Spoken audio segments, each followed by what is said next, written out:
Good morning from Vietnam, Jin. Thanks a lot for spending your evening joining our inside sharings and share your stories with our global audience. On behalf of the listeners, I want to say thank you. Well, thanks for having me, Ha. It's good to be here, and I look forward to your questions. Yeah. So, Jin, we really admire the work you do. You're the first person in this field that joined in our show out of the 494th person. So, I'm really curious to know what you are doing and the books that you read and that you author, the works that you offer to the market. So, let's start by a little introduction. In our culture, it's very honored if we can have you to introduce a little bit about yourself and the work that you do. Can you help us with that? Absolutely, and I'm not surprised that I'm the first of type to be in your audience. I help companies achieve,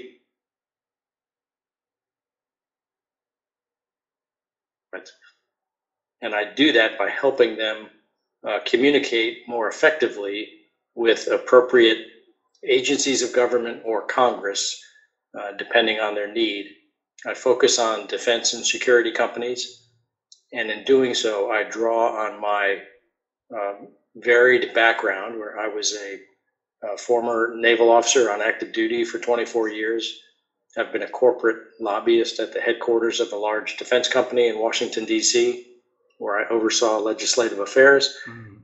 And then for the last 10 or so years, I have been helping companies by working as an independent consultant.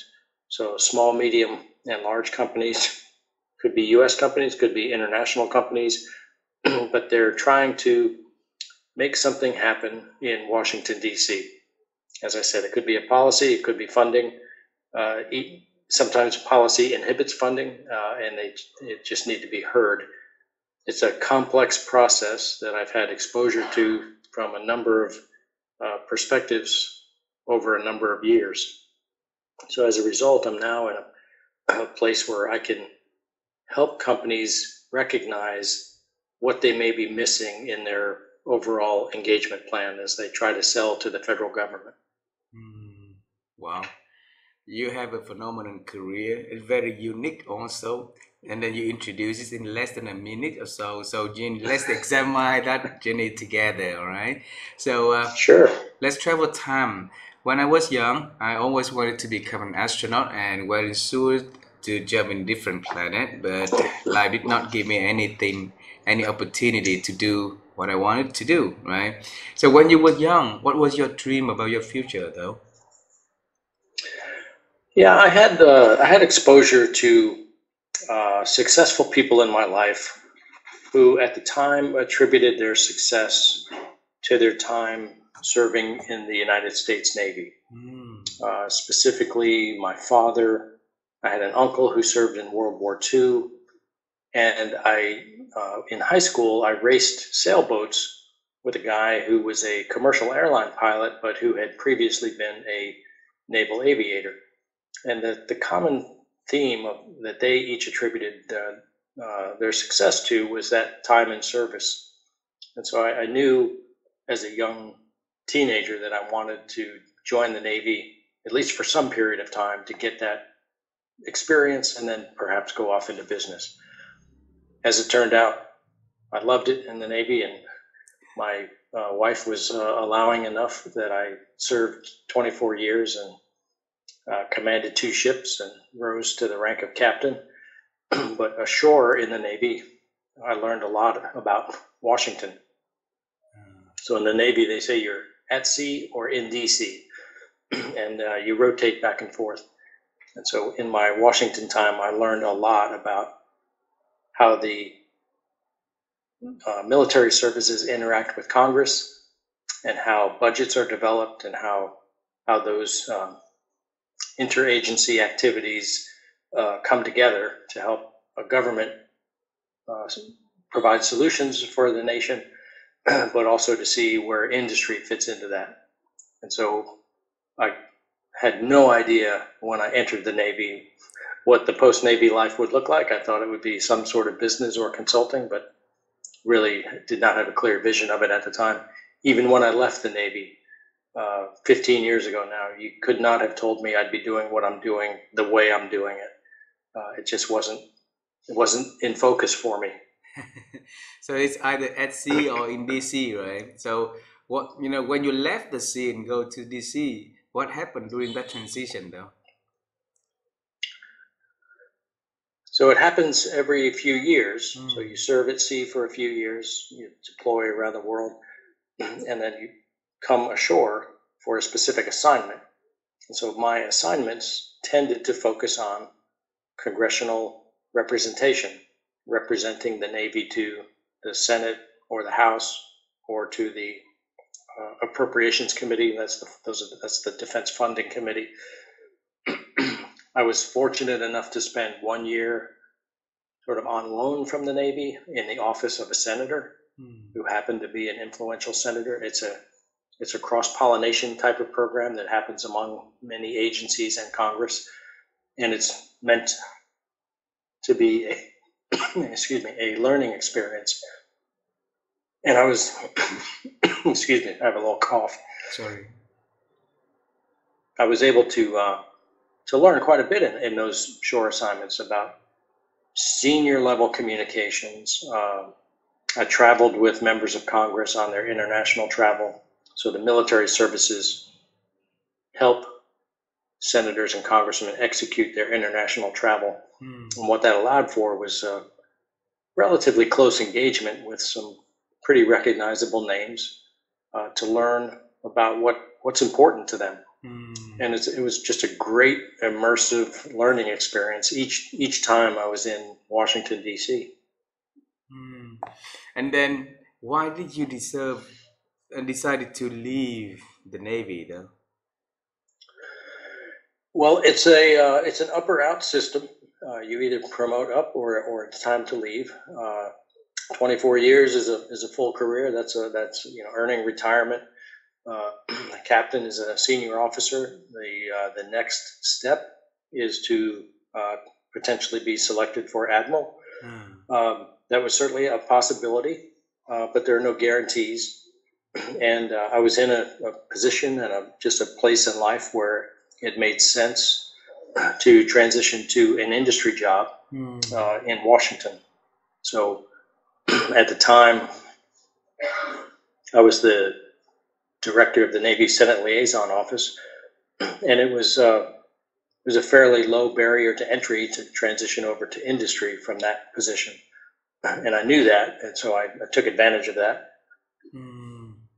Well, normally in the Navy world, the military world, and normal world outside the business world, I thought it's very different.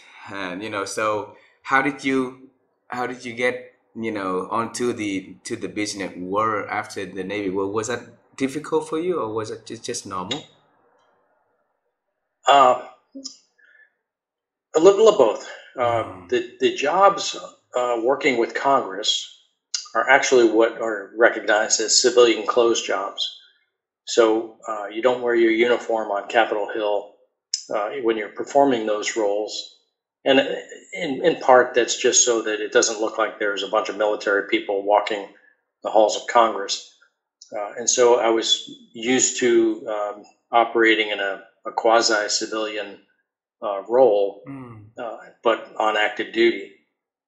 However, when I went into business, there was a much steeper learning curve than I probably acknowledged. And it's very, very common. In fact, it's so common I wrote a book about it called Make Your Move, in that I recognized after a few years that many people in those defense corporate jobs are not as fulfilled with their work as they were on active duty. It's a very common thing. And that's in part because nothing can replicate the satisfaction and fulfillment and the responsibility and accountability that's associated with military work. It just doesn't exist in business unless you're the top person at a company. And there's only so many of those, right? And you have to spend a lot of time to get there. So I recognized a few years into it that I really was not as satisfied and fulfilled as I had hoped in a defense business job. And an opportunity came along for me to leave that company and be an independent consultant. And I saw that there was a need for that sort of support for other companies. Just from my perspective in Washington, I knew there were hundreds of thousands of companies that don't understand Washington. They don't have a presence there. They don't see it up close. And so they need somebody to help interpret and guide them. And so I took advantage of that. Wow. Jim, when you work for the corporate and your position was very high ranking in the corporate also, so it means that it comes with security, it comes with a lot of, good thing at the end of the month waiting for you. But you decided to leave the corporate again and then go and went on solo. That means that you leave everything behind and get into the uncertainty water, right? So why did you what strength did you give to yourself back then to be independent consultant? Yeah, so I had a little help, as many do. I probably would have stayed at that company for another 10 years if that were possible. I was a senior vice president. I was overseeing legislative affairs. The company was acquired during my time of working there by an international company. What comes with that is a lot of reorganization and sort of continual churn. And eventually they wanted to restructure the Washington office such that there was no longer going to be a position for me. So that made the decision to leave there fairly straightforward. However, what I didn't choose to do, I knew I did not want to go to another company and do that again. And many people do that multiple times through their post-military career.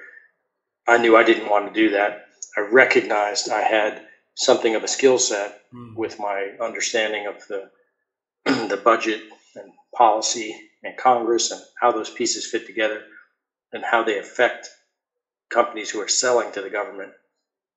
And so I had my wife's concurrence to let's try it out for a year and see how it goes. And it went spectacularly, and I've never looked back. It's only grown in the 10 years I've been doing this. Wow.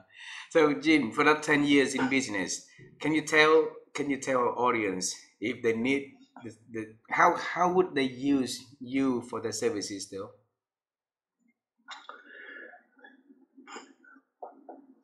Companies come to me almost 100% by referral from somebody else. So if somebody recognizes the uniqueness of what I can provide in terms of an ability to analyze their situation quickly, recognize where they're misaligned with the corporate opportunity, help them recognize how they might develop a multi-year approach as opposed to a chasing a singular contract approach. That sort of referral builds on itself over time. You have to have a strong network. You have to have expertise that you can stand on, and then you have to be able to demonstrate results. I've been fortunate enough to be able to do that. I feel highly confident that I am unique in this area. There are some who specialize in Congress. There are some who specialize in each of the military services. There are a very few who can cross the Potomac River, so to speak, and work effectively on both sides of the river. I have invested substantially in myself to become a better consultant and to learn more about the industry. I recently completed a PhD dissertation in public policy where I focused on perspectives of defense executives about their understanding of Congress and use of Congress. I recognized that companies don't lobby in large enough numbers. And so the very large companies seem to do it and recognize it. Some smaller companies do it and recognize the benefits.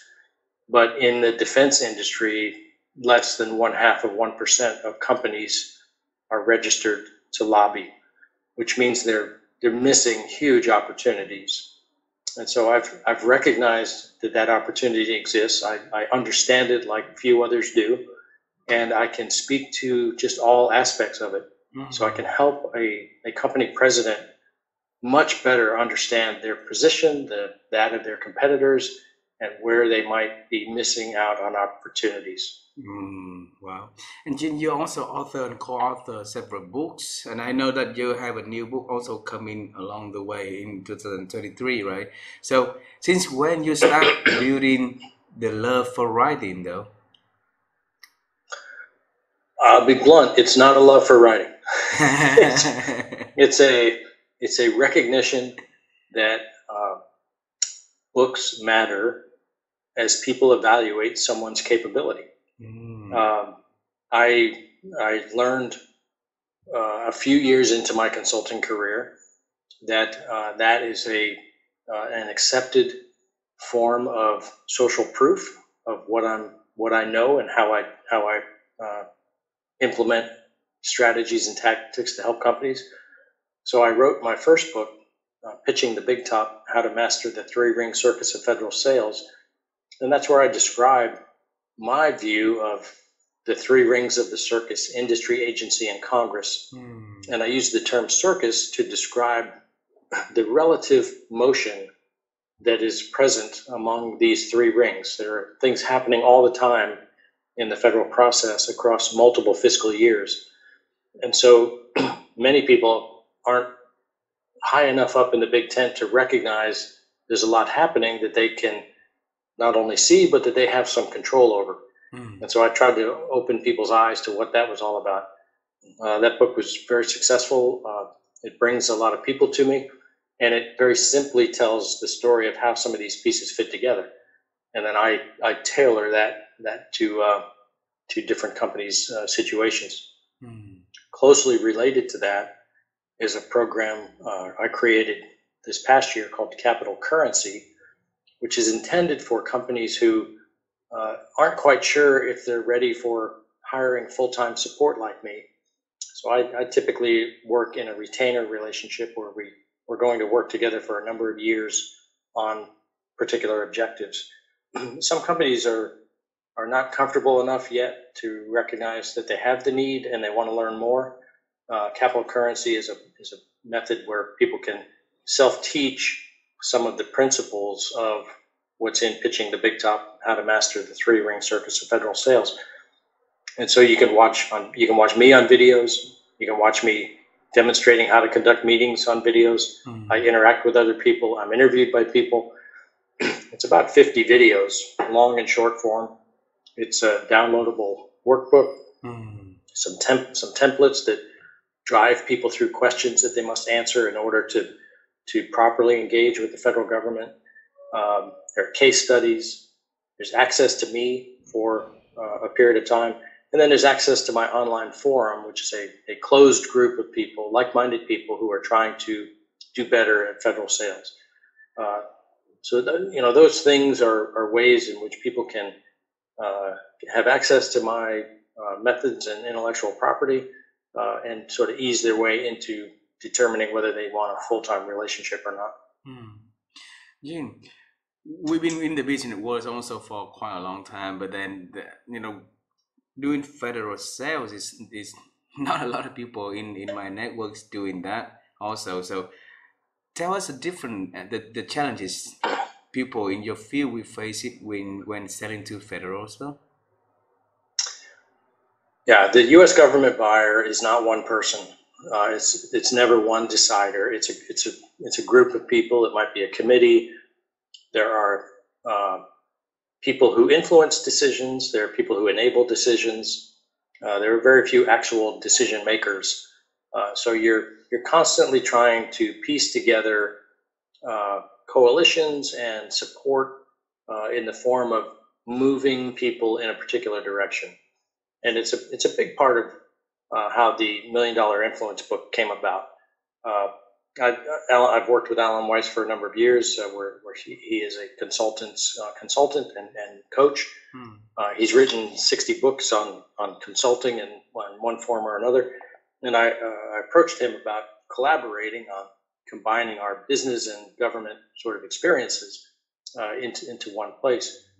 But an overarching distinction of U.S. federal sales is the process orientation and the very slow pace of the maturing of the sale.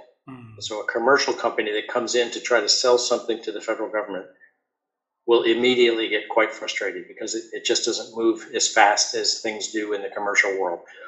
If you're an international company trying to sell to the U.S., you absolutely have to have somebody guiding your solution. Somebody has to be positioning you properly. Otherwise, you can have lots and lots of meetings, and they'll all be at the wrong place at the wrong time with the wrong person. And you have to have somebody positioning you to tell your story correctly and succinctly and at the right time and place. And so I put all of that together to help companies figure out an appropriate engagement plan where we can have reasonable assurance of what the timeline will be upon which we'll achieve success. Wow. Thanks for sharing. So if you rewire your whole career, right, and if somebody wanted to do the job like what you are doing right now, and if they want to be success at what they do, what would be the skill set that they need to acquire now and master now so that they can do the job? To be a lobbyist or to be successful in anything? To do the job that you are doing. Yeah. The number one thing is you have to be able to communicate in verbally like this and in a written form as well. It is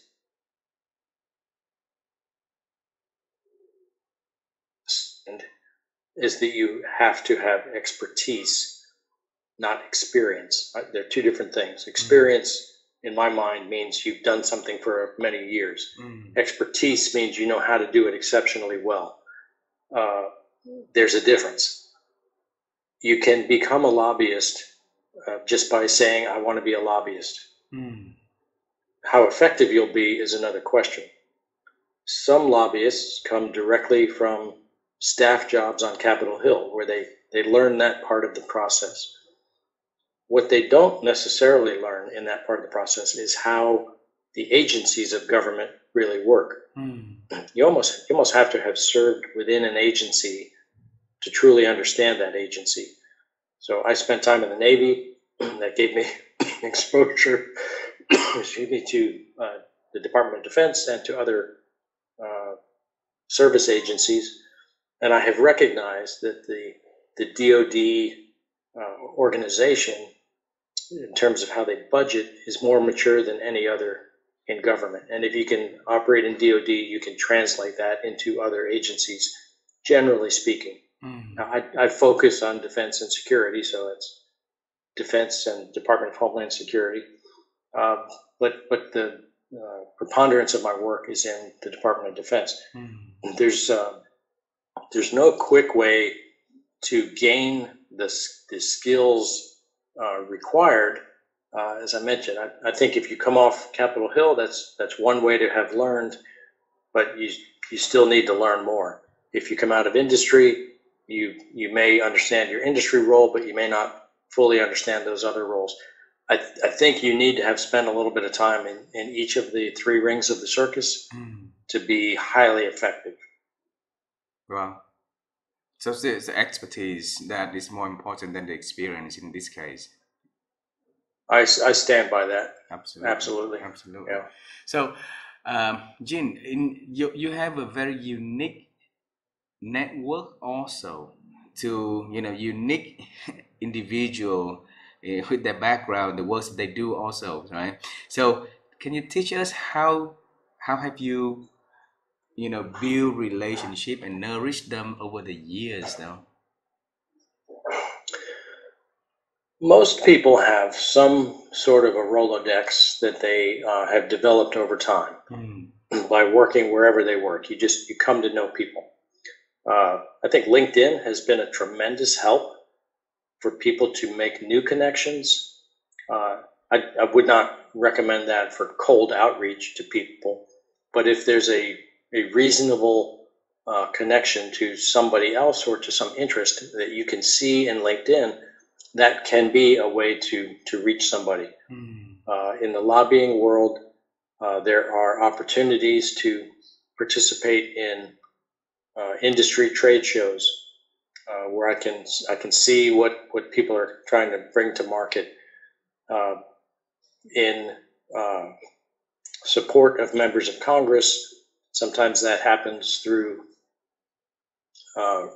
political receptions that take place when Congress conducts hearings. Those are live events where you can listen in to the hearing. You can attend the hearing. Excuse me. You can interact with not only the members of Congress but with attendees at a hearing. There are a lot of ways to reach out and over time become better known. I produce regular content online through a newsletter, through a blog, through social media posts where I try to educate people and tell things about lobbying that they probably don't know or might not know. I don't necessarily treat LinkedIn as somebody might treat Facebook, where you're posting about your vacation. It's very business oriented, and I think if you over time are demonstrating value to other people without expectation of something in return, that tends to produce relationships that will develop over time and that you can rely on. Beautiful, beautiful. So, Jin, your next book coming in 2023. What month is it gonna be released? It will probably release in the fall. It's due from me to the publisher by May. I expect to have it to them by March. It's about a third of the way complete right now. I am the loose title of it is Government Deals Are Funded, Not Sold: How to Integrate Lobbying into Your Federal Sales. And I'm combining my research of defense executives with my anecdotal experience of working in this industry to help people recognize some of the things that they could learn by watching the defense industry succeed or in some cases not succeed. It could help anybody do better at engaging government properly and using all of the tools available in their toolkit to sell more effectively to the federal government. So I expect that to be out by the fall sometime. Wow. That would be the typical path. Wow, and I wish you to have all the resource and support that you need so that you can get it on time and get the well accepted by the market also. Yeah.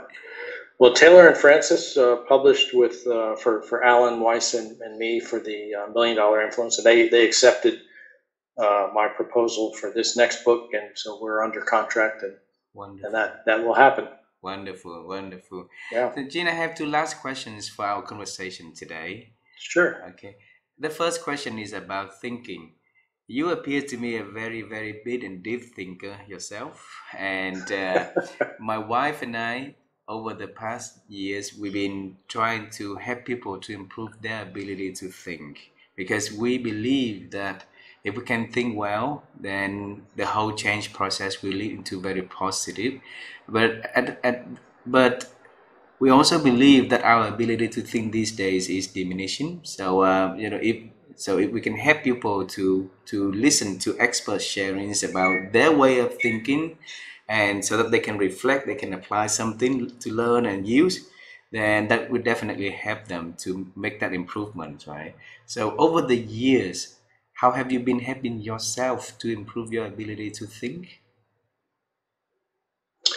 It's a great question. I definitely speak less than many people do, and I speak more slowly than most people do. And in doing so, I try to be deliberate with my words. When I was on active duty, I used to tell people around me that words mean things. And so you had to be precise in your language. And in the military, there is a precision to each word and term has a specific meaning. But I think that in order to be thoughtful, you need to be informing yourself through a variety of means. I was not a great reader as a young adult. I've eased into reading, and now I read and consume books at a pretty high rate. That hasn't always been the case. I was just looking at my number because I talked to some other colleagues about this, and we're in mid-December. I've read over 30 books this year. This is in addition to my academic reading that was required of the PhD. So these are business books that I've read. Now, I've been told that the most successful executives acknowledge reading at least part of as many as 60 books per year. Obviously, that's over a book a week. The average American does not read one book in a year. Yeah. So it's a skill that has to be developed. I don't say that it automatically translates to being more thoughtful, but you can't help but learn from others if you consciously try to take in more information. I was not a big podcast person until a couple of years ago. I knew they were out there, but I didn't really know how to find what might appeal to me. And I've only in the last few years become more attuned to what podcasts can offer as a delivery vehicle of new information. And as I take these things in, a podcast or a book, I'm not trying to consume the entire thing and get every message. I think that's unreasonable. But if you can get just a few things out of each book, you're better for it, and you'll apply it in some way. Might be subconscious application, but it will become part of your growing expertise. Wonderful. Thanks for sharing. So you speak more slowly so that you can use words and better in communication. So you read more and you listen more to podcasts, so that it will help you to absorb the ideas and the thought from other people, to help you to improve your ability to think. So that is what we noted in here, right?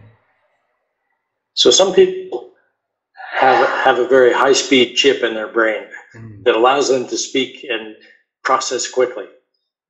I acknowledge that I don't have that, but I make up for it with persistence and hard work, and we'll keep trying and keep at it.